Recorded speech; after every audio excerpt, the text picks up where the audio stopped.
Hey, this is Dr. Dean. Thanks for joining me. Here we go. Felons, criminals, and rogue traders amongst us. Let me show you what I've seen. Here we go. The first one I ran into is this fellow, Daniel Dowling. He called himself Grey Dog, by the way, and he used the name David Gilmore, not Daniel Dowling. He ran this site, the Trade Desk. I bought a contract with him for $4,000. I should have been suspicious when he couldn't spell signature. Anyway, I was in his room and I saw this kind of track record. Not bad, right? Every day making some money. Then he lost $12,000 in one day. He starts off with 2 contracts, goes to 4, and so on. And yet his track record didn't show that. Then he lost $19,600 and another $6,000, and his track record didn't show that. When I plotted his profit and loss, it looks like this. I was furious that he had worked to cover up these tremendously horrible trades. I asked for my money back. Someone emailed me and said, his name, the head trader Great Dog, is really fictitious. His name is Daniel Dowling, and he has been convicted of securities felony fraud. All right. I asked for my money back. They packed up the company and I left. I wrote this paper in Market Clips. It seems like a very shallow effort, but this was my first exposure to a felon. And I'll tell you up front, I don't condemn all people for felonies, only if in fact they're criminal enterprises in the area of futures trading, or security exchange. So if they stole cars or robbed banks, I really don't care. But if they defraud people in the area of futures, I care, especially if they defraud me. So here's my first. Second one was this guy, Gregory Pepper. Here he is. He came up to me in 2012. He had a private room, and he showed me a track record that was pretty impressive. And much like Daniel Dowling or Grey Dog, he left out a lot of the trades that didn't work, sort of gave me the gilded version of it. So we decided to form a company because I didn't know his track record had been falsified. Here he is, Gregory C. Pepper. C stands for Charles. And we had a company that was formed, and we got our INS number. And no sooner had the ink dried on these documents, and he said to me, actually, he stole from his father's company. He did futures trading, lost all the money, was convicted, and spent 2.5 years here in Yankton Federal Penitentiary. He lost both of his seats. So I said to him, how do we start a company with that background? And he said, well, we'll lie. Then he asked if he could borrow money. I fired him. Now, it turns out that Gregory Pepper shows up in Trade Confident run by Raleigh White. Now, there's a name that inspires confidence, and I complained to that company, and he leaves and he goes into this company. I find him a year or so later. Here he is now, Charlie Pepper. Let me change his face. There he is, and with these people, and I write them and say, you're working with a felon. And sure enough, Charlie leaves, forms his own company again called Smart Entries, where he is now. So be aware of him. Emmett Moore approached me when he was with Moore Associates and wanted to make me the single most important enterprise in his life. He wanted to make me essentially the J.D. Powers of the futures industry. He had a business address, a picture of the building, associates with phone numbers, emails, and pictures, by the way. Now, a friend of mine went to see him at his business address. He wasn't there. And although the picture of the building was real, he had never been in that building. That was fake. So I called up his associates. The phone was disconnected. I emailed them, and emails came back. Everything that Emmett Moore talked to me about was fraud, fake, and phony. In addition to all that, he never told me that, in fact, he had used cocaine and illegal drugs. He had worked with criminal organizations. He had been convicted and spent 3 years in another federal penitentiary, and he was a convicted felon. I've never seen him post a single trade, run a room, or I don't even know if he has any education. Emmett Moore, in fact, has criticized me and said it's openly impossible for me to be in 4 rooms at once.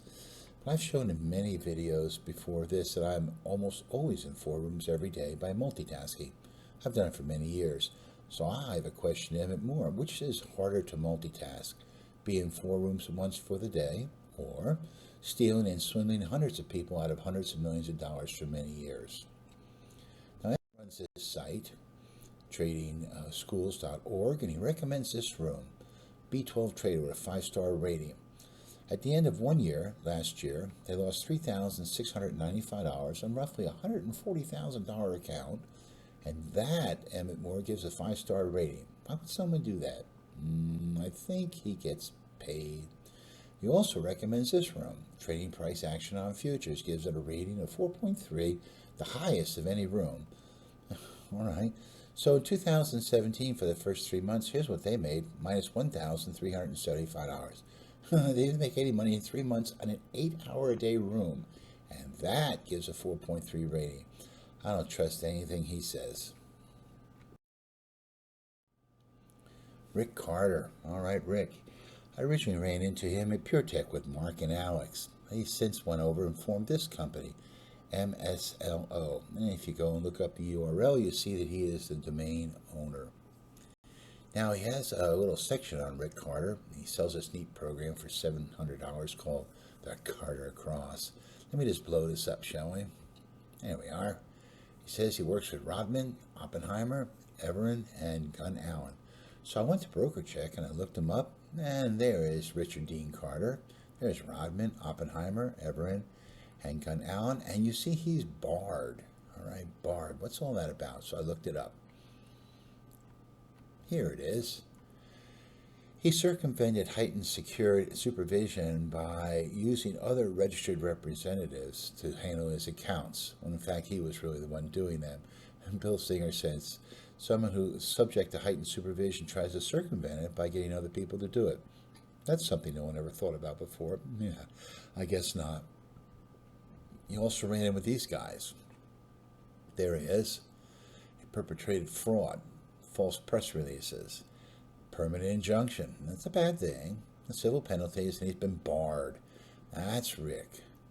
So I wrote the company. I said, by the way, this guy here fails to mention this fraud and convictions and judgments and so on. And you know what happened? The next day, the very next day, this guy quit. Yeah, there was 3, and then they're down to 2. There's Rick. Barry Kellner, and this is a strange guy. He writes me in 2013, says he sends me his trade stats. He says, we're intraday, algos, this, and we're not as smart, but we're always looking for improve. We are this, our that, our way, we think, we this, there, that. And I look up, and there's Fair Value Advisors, where his email comes from. And here's the data he sent me. 6E, NG, and ES. And by the way, it's very weak, mediocre, downright shoddy. Now, a couple days later, he emails me and says he's in Shark Trader. He wants an e-copy from that site. Says it rubs him the wrong way to have to pay for it. It should be all-inclusive. And he asked me to steal it for him. I'm not going to steal it for him. And when I told him that, he became aggressive. And he said he's going to go to the chat rooms and falsely accuse Trader Shark and smear them. And basically, they acquiesced and gave him a refunded membership. Just because he threatened to complain. But I've never seen him post a single trade or run a room. He has no publications, 0 contributions. The only thing he can do is complain and condemn. And of course, we need so much more of that, don't we? Anyway, so I wrote Fairview Advisors. Here's Kevin, Fair Value Advisors, and Rich and Dan. I said, this guy Barry, he actually misbehaved in this room. He became belligerent and arrogant. He threatened to post. He's insulting. He sounds like a moron. He acts like a twerp. Fire him. You know what they wrote back and told me? He does not work for Fair Value Advisors. But he has an email that says he is, but it doesn't work there. Now, he not only did this with Trader Shark, he did it with Trade with Rev, he did it with TFIA, and he threatened me. Here's what he did. He posted this. It says that Dean Handley willfully made false and misleading statements about the test results of a drug called Soltara. That's a moronic accusation. My data was true and accurate, still is. In fact, if you read the lawsuit, it says that statements about this drug were not forward-looking. If you don't know what that means, it means that my data said that you should not favor innovation of the drug. Here's a drug, Soltara. There it is, a molecular structure. And by the time this civil lawsuit came out, by the way, which most of it was dropped, I'd already left science and I was in medical communications, developing the drug for launch. I was looking at things like 20 by 60 booths, like this one, and this one, and this one. It says here you can read the story in this legal document below and draw your own conclusion. Well, I went to Westlaw and pulled up the document. Here's the first page. Here's the entire document if you want to. But the important thing is this. By the way, this is a civil lawsuit. Here are the defendants: the CEO, the MD who's in charge of drug development, and the CFO. I'm not named as a defendant. And by the way, it's a civil lawsuit, and almost all of it was dropped. So silly. So it's an imbecile conclusion. I'm not named in the lawsuit. And he says here, note that Dr. Handley and other executives were fired. No one was fired. No one was fired then, there, or ever. No one at all. That's an idiotic notation.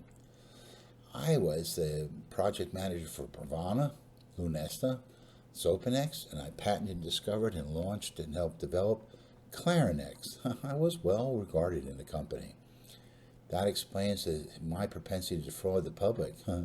Defraud the public? How about this moronic accusation, imbecile conclusion, and idiotic notation? And by the way, Barry, I do know that idiot, imbecile, and moron are not the same, just in case you were confused. David Caballus, what a wicked, nasty, mean man. Now his emails are dripping with anti-Semitic postings and statements, wholesale condemnation in the United States. He threatens violence and beating and torture. Just horrible. He has the same track record, not one, but 5. Count them, 5 sites that have all exactly the same profit loss on the same day, and they trade all different things. How many different ways can you spell fraud? And you can go see it in this video. The worst of the industry. And lastly, Ivan. Trend methods. You know, I emailed them about a track record, and they got defensive and hostile and nasty. So I took their comments and I put them in the video. We ain't got no stinking track record. Here's what they said. I summarized them for you. We're not allowed to provide track records or post results. That's not true. It's against regulation. That's also not true. We're contacting the FBI. All right, just for asking for a track record. And we have friends at the Anti-Defamation League. Okay, for a track record. And we have a private investigator who's going to do skip traces. All stupid and silly. And by the way, they had a huge number of vicious, nasty, relentlessly horrible emails to me. So I call it DEFCON 5. And they have an attorney, by the way, he's also phony baloney too. So I wrapped up everything they sent and all their accusations and misbehaviors and put it in a formal complaint to the CFTC. You know what they did? Yeah, they dropped the room, closed the site down. And then I find him, where? In Facebook. So I said, hey there, fake, phony, vicious, nasty traitor. You know what he did? He blots me out. Well, it doesn't matter. I know where you live. Include them. I see these guys as having conduct unbecoming of a traitor in terms of the interests served and how they behave, undignified, dishonorable, and prescribed by professional standards. So let's close the book on these guys and leave you with 2 positive thoughts. Here we go. Number 1. In my last video, 4 Greatest Insights, I asked for responses and suggestions to the worst rooms. I got a lot. Best rooms, here they are. And by the way, my recommendations of these rooms are not monetized. I'm not paid, all right? Worst rooms, he's got it all by himself, all right? These guys got honorable mention, and this one. And one last one. This one you're going to like. Here we go. I've asked and answered 2 simple questions of the 1,382 futures trade rooms. That's right, 1,382, which, to the penny, to the trade, over the last 6 months, are best in oil, best in gold. Next issue of Enlightened Futures Trading will have both papers. This is Dr. Dean. As always, thanks for listening. Take care. Bye-bye.